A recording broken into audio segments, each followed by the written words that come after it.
Listen. If you do not understand white supremacy, what it is, and how it works, everything else that you understand will only confuse you.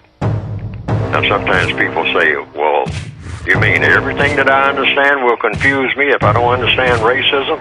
Yes, because racism is the dominant political and religious motivate force among the people of the planet in all 9 areas of activity: economics, education, entertainment, labor, law, politics, religion, sex, and war. That covers just about everything that any person, minute by minute, might be doing or engaged in any time of day or night, anywhere on the planet. The white supremacists control all of the affairs of people who they classify as non-white on this planet called Earth. Period. In all 9 areas of activity. Absolute control, not partial control, not slipshod control, not control maybe on a Tuesday, but not exactly on a Wednesday. Oh, no. It's absolute. All of the time. Nothing happens that's going to go anywhere without their approval. That's why you have to replace the entire system. You can't peck away at it. You can't say, well, you know, I'll move a few chairs around in the prison camp. You know, well, yeah, you can move a few chairs around in the prison camp, but you're still in the prison camp. Okay? Yes, sir. Yes, sir. Yes, you can have a trustee in the prison camp. But you're still in the prison camp. But you're still in the prison camp. And that's what black people are at the highest level. We're trustees. You work in the warden's office like Andy Dufresne in Shawshank Redemption. But you're still in the prison camp. But you're still in the prison camp. You're still a prisoner. And every now and then, some black people tend to forget that. And the white supremacists always let them know. Oh, just because you have that title, you got to remember, boy, I gave you that title. So you can be president. You don't have a title of your own. You just have a title. Okay. You are beholden to me. Every move that you make has to be approved by me. And if you make one that's not approved by me, you will feel the sting from me. And they have proven this all over the world. All of the so-called presidents of African countries, these are not really countries. These are just titles that people have. The white supremacists will determine whether they eat or not. All right? Not to say anything about whether their people will have anything or not. The white supremacists determine whether or not they'll breathe. I mean, through the rest of this day.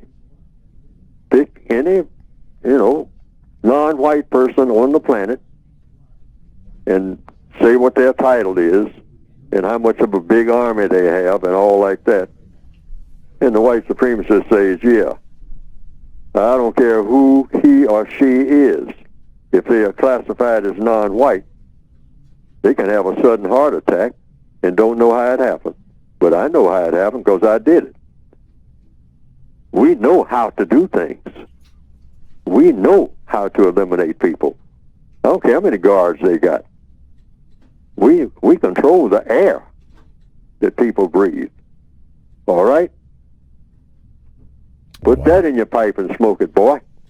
We control the air that you breathe, and we can cut that air off at any time. You don't believe it? Try us. Because a lot of you have tried thinking that you were the head of something. That you are now out of my jurisdiction. Any black person anywhere on this planet that has a so-called big title knows who their boss is if they tell the truth. And that boss is always somebody classified as white.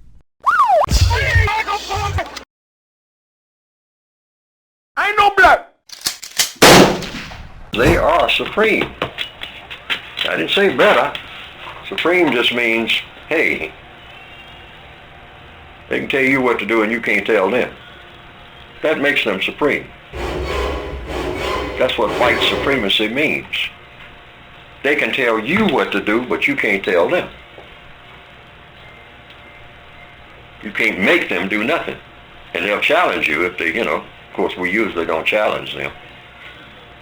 We'll stand there when we're mad and say we demand, but that's not really what we mean. We really mean we're asking in a loud voice, because we can't demand nothing. Because see what when it comes right down to it, when they back up and say, okay, you say you're demanding, you're going to make me do what you want me to do? All right, do it. Say, come on now. Say, now you do this among your own people, you get away with it, but you're dealing with a master now. Make me. All this stuff you're talking about that you got to have, make me. You're intelligent. You said that you are. You said your people are this and that, and you come from a long line of this. Make me. None of us have proven that we can meet that yet. None of us. In all these years, some of us can talk pretty loud, and we can do a job on each other like you wouldn't believe. But when Master Man says, make me, we melt. And the evidence shows it. Now, is that supposed to make us feel real bad and crawl under a rock and all like that? No. That's what makes you strong. Why? According to logic. To admit that you're a prisoner of war is strength, if that's what you are.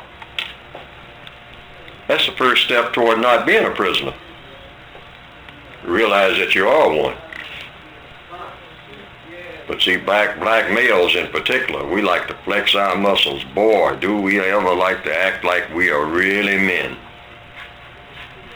And we will slaughter each other on 8th Street out there any day in the week to prove it. We ain't nowhere close. Because when the real man comes around, we melt. You see us running across parking lots and hiding under cars. When we were real men, we'd meet him halfway. We'd say, where is he? You ain't saying nothing but the word. Where is he?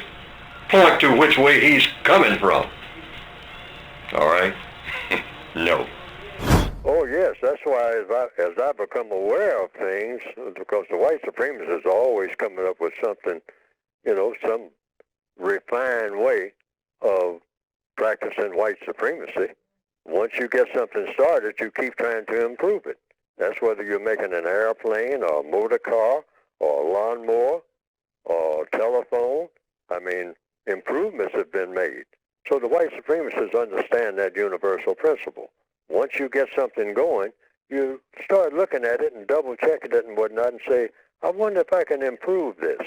So the white supremacists are always trying to improve on the system of white supremacy to make it, what? More powerful, more refined, more smooth in its operations. It used to be they just walked around all day, or rode around all day looking for a black person to lynch in order to keep them in place. Now and then, they will kill a black person here and there. Mostly they got black people killing each other. That's a part of the smooth operation. Hey, somebody figured out some time ago. Why not just put them in a frame of mind where they have hostility toward each other and plant that seed in the schools and everywhere else where they become rebellious against the teacher and whatnot because the teacher's not teaching anything that they think they can use. And then next thing you know, that spills into the streets, and then they carry it into the streets, and then they start glorifying it in their songs and whatnot, mistreating each other, and get them to doing that and cutting each other up on Saturday night like they did in the Northwestern Hemisphere and other places. In the old days, they used knives and razors. You just did regular ritual. Black people go out, get drunk, start a fight, and kill each other on Saturday night.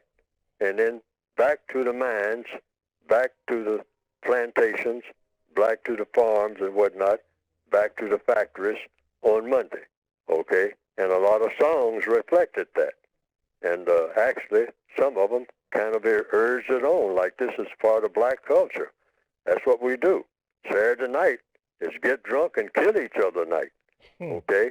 And then go to church on Sunday morning and ask for forgiveness. And then back under the slave master's job on Monday.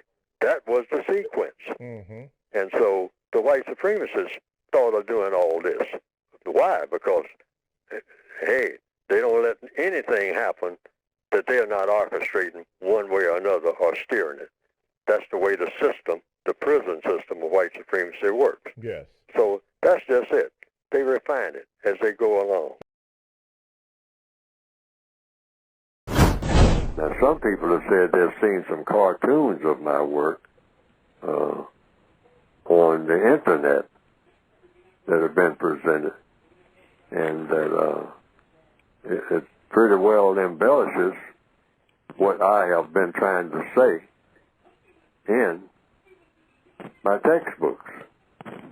And to the extent that it does that, well, that has been, from what I understand, some people reported to me, a plus.